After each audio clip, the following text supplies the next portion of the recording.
opportunity to meet with officials from FEMA and the Florida Division of Emergency Management. Overall, the interactions were positive and constructive. One of our key objectives was to seek clarification on FEMA's requirements. FEMA has supplied city staff with some, but not all, the requested backup material we asked for to assist us in illustrating our compliance. FEMA has agreed to maintain an open line of communication with city leadership. This ongoing dialogue will be crucial in ensuring that we remain on track towards compliance. To facilitate this communication, FEMA has provided us with a designated point of contact who is committed to meet regularly with our city staff. Our hope is that this collaboration will help us address any issues promptly and effectively, help streamline our communication, and help us navigate the process more efficiently. These next 30 days are critical for our city staff to stay the course. We are committed to meeting deadlines and fulfilling our obligations. I want to assure the community that I am continually to work closely with our state and federal legislators to secure any necessary support or assistance for the city of Cape Coral. We are all in this together, and we will emerge stronger as a community. Thank you. I'll take any questions that you may have at this time.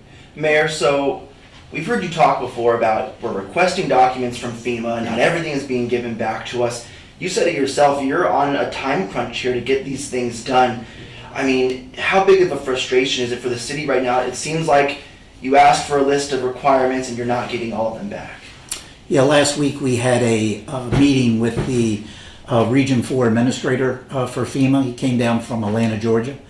And one of the things that I communicated was two things.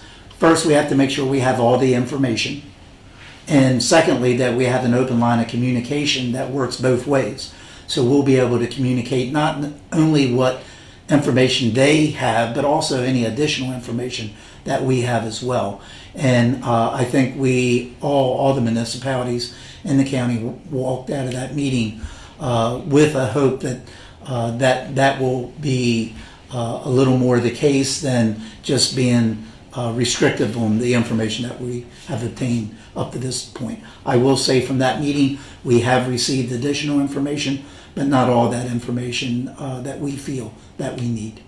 Rachel, let me see. Did you ever have discussions with leaders from Fort Myers and Sanibel who were able to still, get these discounts and what they did differently with FEMA?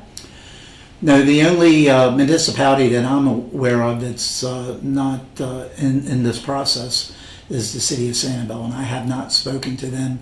I will tell you that all of the municipalities in the county that was at that meeting last week basically all had the same common theme. We need all the information, and we'll probably need additional time than the 30 days in order to be able to go through that information and make sure we get this right. And that's one of the things I told the administrator.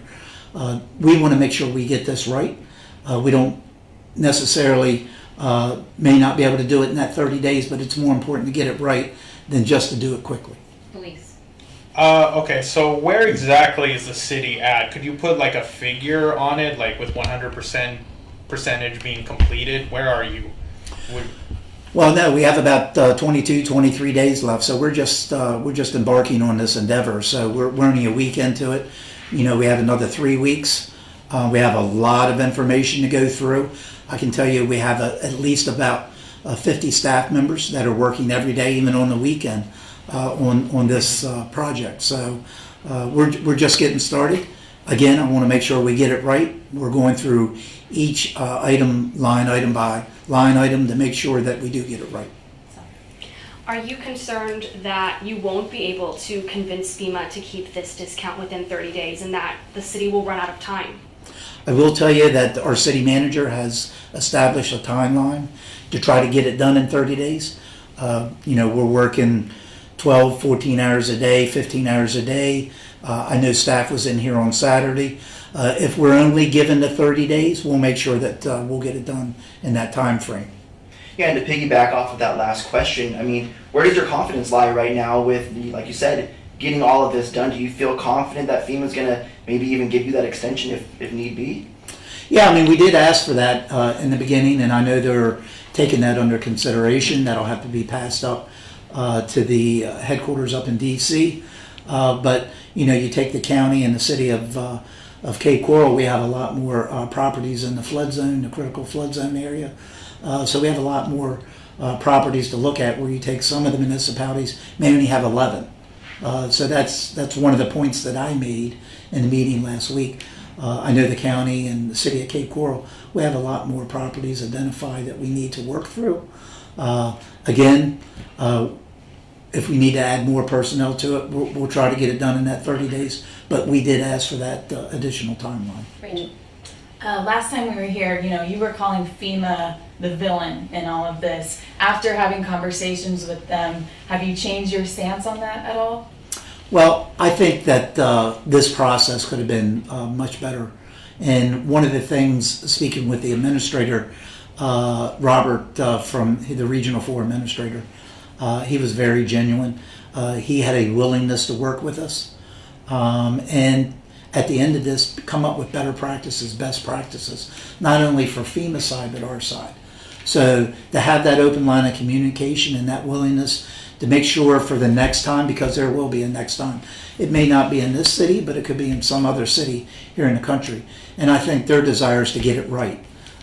So I do feel much better now than I did before.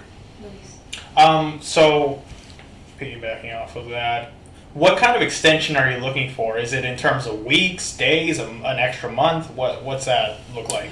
Well, I think what we had originally asked for in the meeting last week was a 60 or a 90-day process instead of a 30-day process. Again, I know our city and the county has a lot more information to go through. So we just want to make sure we get it right. If that means we have to take 60 days instead of 30, I think that's all of our desire. And I believe FEMA as well has that same desire. They want to make sure they get it right also. So Congressman Byron Donalds has said that unpermitted work has happened throughout the county after Hurricane Ian. Has unpermitted work happened in Cape Coral that you know of? That I know of? No, not that I know of. Do I think there could have been unpermitted work by individuals inside their homes with their doors shut? Absolutely. Thank you so much. Time, that's our time. Yeah. Thank you. Thank you, Mayor. Thank you.